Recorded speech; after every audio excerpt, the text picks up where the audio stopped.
सारी रात ख्वाब में बोलता रहा हूँ। और वो जो तुम्हारे मामू है ना, वो भी मुझे ख्वाब में डराते रहे। मेरे मामू? खुदा का खौफ कीजिए। दरअसल सच्ची तख्लीक कभी किसी कोशिश से नहीं आती है। इसकी केमिस्ट्री बड़ी डिफरेंट है। आप कोई चीज इसलिए पेंट नहीं कर सकते बस क्योंकि आपका दिल चाह रहा है कि आप उसे पेंट करें। अच्छी तस्वीर अपने आप को खुद बनवाती है। लेकिन मैं तो अब तक माजी की खाई में बिल्कुल अकेली पड़ी हूँ। ये रास्ता आपने खुद मुंतखब किया है। इखराजात ज्यादा, आमदनी कम। रिसेशन है ना सर? ठीक है, ये सब तो चलता रहता है। जितना काम है उसके मुताबिक लेबर होनी चाहिए। अब हमारे पास जितने आदमी हैं उससे आधे आदमियों में भी काम हो सकता है। क्या हुआ, खैरियत तो है ना? बस वही यूनियन के मसाइल हैं और अब एक और नया मसला खड़ा हो गया शायद। वो जावेद साहब अब फैक्ट्री आने लगे। सुना है कि वो मजदूरों को कम कर रहे हैं। आप? जी मैं। तो मेरा इस्तेमाल करने आई हो? आप फिर आ गए? हाँ तो भाई मामू से मिलने आया हूँ। मामू तो बड़े बोर आदमी है ना, और वैसे भी ख्वाब में आके आपको डराते हैं। वो लूडो कौन सा इतना बड़ा गेम है, बस जीत के खुश हो रहे हैं। तुमसे तो अपने घर वालों की हार बर्दाश्त नहीं होगी ना, है ना? मान लो ये तुम। ठीक है, एक और बाजी कर लेते हैं। और सिला, तुमने उन लोगों के साथ बाहर जाना है। मुझे? हाँ, अल्लाह कसम, आजकल तो मालिकों के साथ बाहर जाने की ड्यूटी तुम्हारी लगी हुई है। और क्यों ना लगेगी?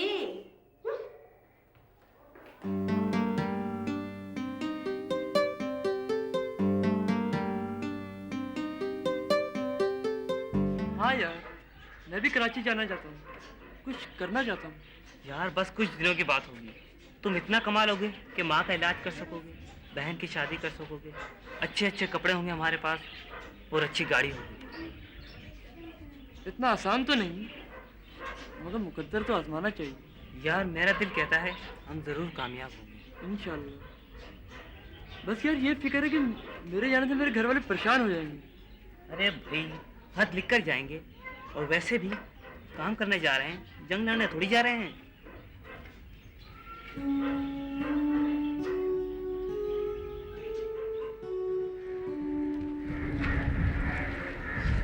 हाँ तो न्याज में जब हमारे वालिद साहब का इंतकाल हुआ ना तो हम बहुत छोटे थे। माँ का साया बहुत पहले ही सर से उठ चुका था।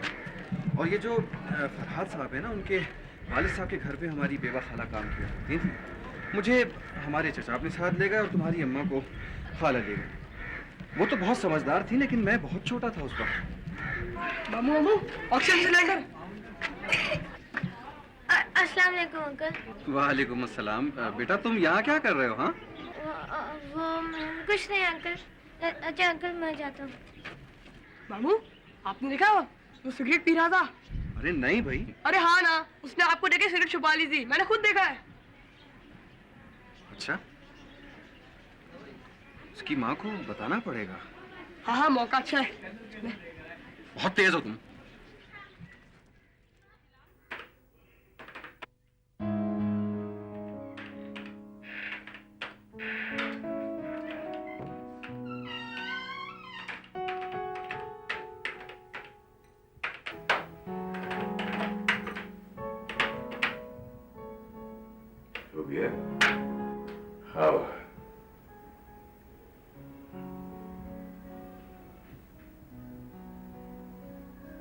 क्या बात है, तुम मुझे ऐसे क्यों देख रही हो? बोलो, क्या हुआ? फरहाद, हमारे बारे में सब पता है। किसे? रेहाना को। रेहाना को? मतलब है क्या उसने तुम्हें खुद बताया? लेकिन मैंने उसकी आंखों में देखा, उसे सब कुछ पता है फरहाद, सब कुछ पता है। सवाल ये पैदा होता है कि उसे कौन बताएगा, उसे कैसे पता चलेगा, कौन बताएगा उसे? तुम और कौन? नहीं नहीं, यकीन मानो सुगिया, मतलब मैंने कभी उसे कुछ नहीं बताया, कुछ नहीं कहा। जरूर तुम्हारी किसी बात से वो समझ गई होगी।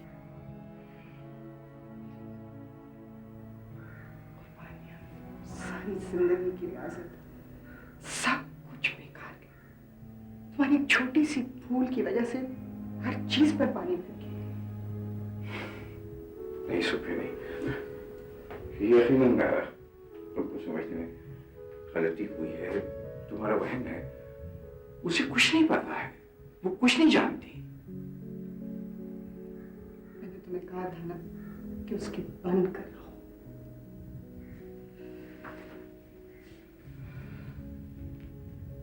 शादी के बाद मैंने बहुत कोशिश की सुप्रिया, बहुत कोशिश की, मगर लगता है कि रेहाना ने अपने दिल तक पहुंचने के सारे रास्ते बंद कर दिए। हर दीवार जो मैं तोड़ता उसके पीछे एक और दीवार होती थी। दीवारें तोड़ते तोड़ते मैं थक गया, मेरा देशा टूट गया, मेरी हिम्मत खत्म हो गई। अगर दीवारें खत्म नहीं हुई, इसका मतलब है कि तुम उसके वफादार नहीं रहे। देखो, साफ बात यह है कि मैंने कोशिश अपनी तरफ से बहुत की, मगर हकीकत यह कि मैं तुम्हारी तरह से मजबूत तो नहीं हूं सुप्रिया। तुम मुझे बहुत अच्छी तरह जानती हूँ। ठीक, मैं मानता हूं कि मेरी जिंदगी में कमजोर में आए, मगर यकीन मानो कि अगर जहां तक तुम्हारा मेरा ताल्लुक है, तो यकीन मानो मैंने आज तक कभी अपनी किसी हरकत से, अपनी कोई बात से उसको कभी इस चीज का शक तक भी नहीं होने दिया है। प्लीज, मुझे यकीन है वो कुछ नहीं जानती, उससे कुछ खबर नहीं है। अल्लाह करे ऐसा ही हो। बहरहाल मैंने सोच लिया है कि अब मैं यहाँ नहीं रहूंगी।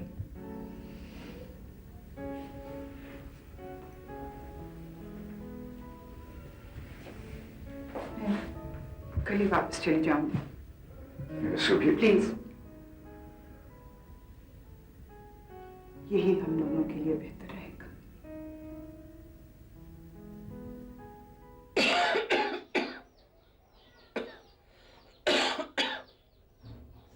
देर हो गई आज। हाँ, मेरा ख्याल है मैं जाकर देखा। अस्सलाम वालेकुम। वालेकुम सलाम। आज फिर तुम्हें देर हो गई? जी, आप लोगों ने चाय तो नहीं पियोगी? मैं अभी बना लाती हूँ। बेटा सांस तो ले लो। सांस तो इंसान हर वक्त लेता है। मैं आती हूँ। बेचारी कितनी थकी हुई लग रही है। मैंने एक जगह बात की है, शाम को दुकान पे बैठने की एक नौकरी है, शायद वो मिल जाए। सिला का यूं काम पर जाना मुझे अच्छा नहीं लगता। अरे मुझे कोई काम दिलवा दो। तुम्हें?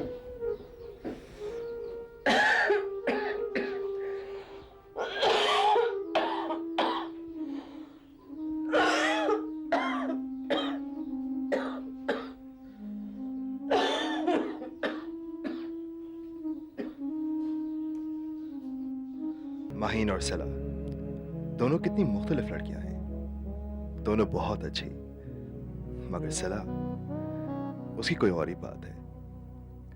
आज जब वो बासित के साथ घूम रही थी तो मुझे अच्छा नहीं लगा। शायद मैं जेलस फील कर रहा था। पहली बार अपनी जिंदगी में मैंने ऐसा महसूस किया।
मैंने इनको सूखने की दवाई दे दी है, अब ये आराम से सो जाएंगे। डॉक्टर साहब कोई खतरे की बात तो नहीं है?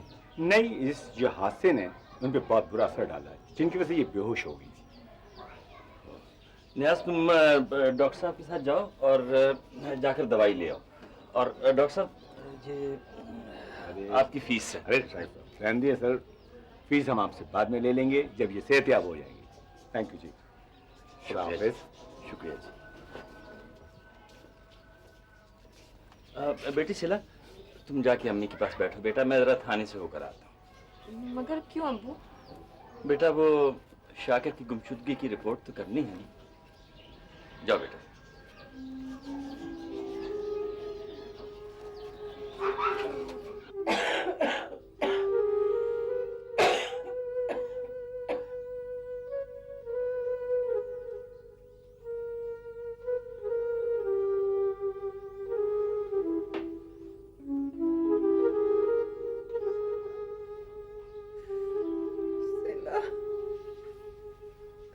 कहाँ होगा मेरा बच्चा सिला?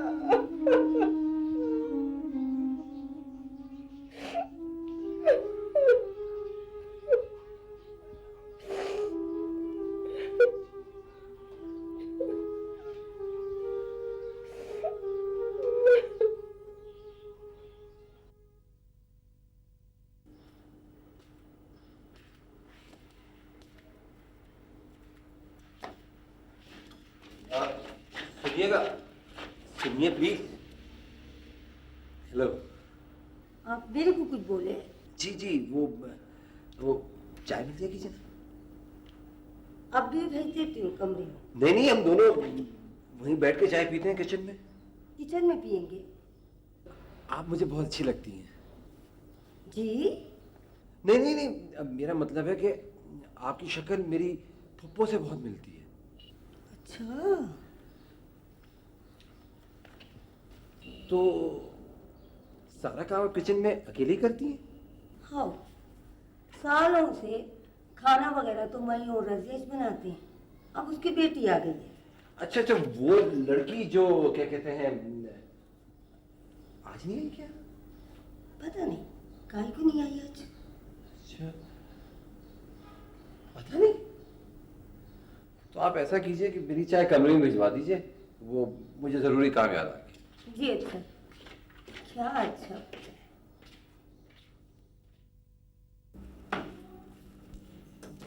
पता नहीं, आंटी का बस एकदम मूड बन गया वापस जाने का। मगर क्यों? कल तक दर से कोई बात नहीं थी। हाँ, वो कह रही है उनका कोई काम है और उनका वापस जाना बहुत ज़रूरी है। मुझे कह रही थी कि अगर तुम रुकना चाहो तो रुक जाओ। हाँ तो रुक जाओ। नहीं, मैं सोच रही हूँ उनके साथ ही आई हूँ तो उनके साथ ही वापस जाऊँ। जैसी तुम्हारी मर्जी।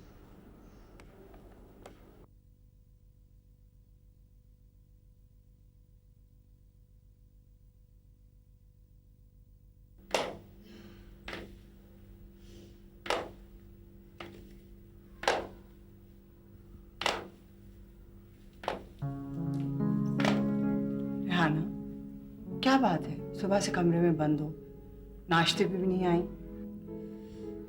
बस आप भी दिल नहीं चाह रहा था। अच्छा, मैं तुम्हें बताना चाह रही थी कि मैं वापस जा रही हूँ। कहाँ? अपने घर, कराची। अच्छा, अपना ख्याल रखना। कुछ दिन और रुक जाती। बस रहना, बहुत सारे काम पड़े हैं, वापस जाना है। अच्छा, कब जा रही? मैं तो आज ही जाना चाह रही थी, लेकिन माहिन ने कहा कि एक दिन और रुक जाएं, तो अब हम कल जाएंगे। फिर आएंगी ना आप भी? देखो,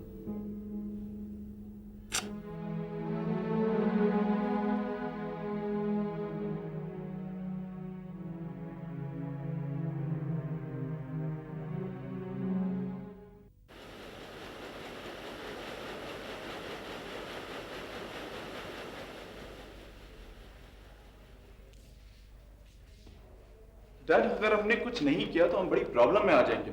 शायद लोन्स की किस्तें भी नहीं दे सकेंगे। जावेद जावेद इतना परेशान मत हो। एक बात याद रखो बेटा कि कारोबार में ना इस किस्म की ऊंच नीच होती रहती है। परेशान मत, सब ठीक हो जाएगा। यहाँ आने से पहले मुझे पता ही नहीं था कि हालात इतने खराब हैं।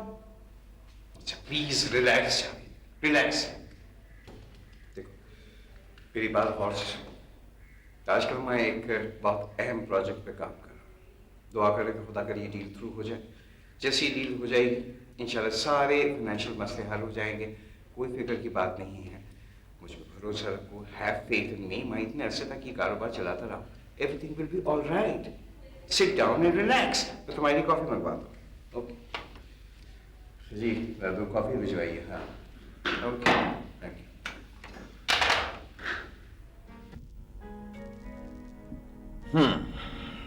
तो तुमने फैसला कर लिया है कि तुम बाकी कल जा रही हो, हैं?